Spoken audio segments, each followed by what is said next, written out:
Welcome to Sweet Life Beat Life. We hope this video helps. You start by preparing the essentials.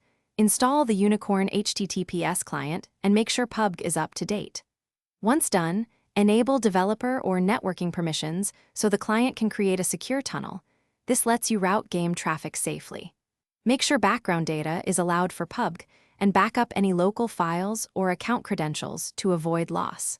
Now open Unicorn HTTPS and confirm it has permission to run. This first step sets a stable foundation for connection tweaking. You now configure the tunnel specifics.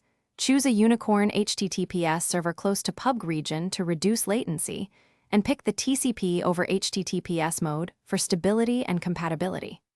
Once selected, enable Keep Alive and set short reconnect attempts so transient drops recover automatically.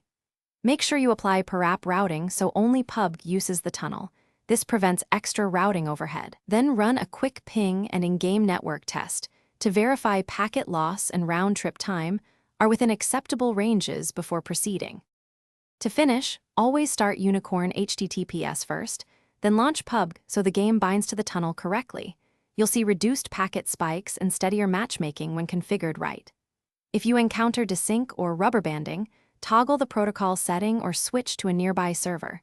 Clearing the device DNS cache can also help.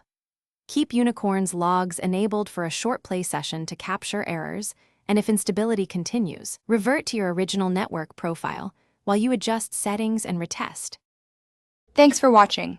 Consider subscribing if we helped you.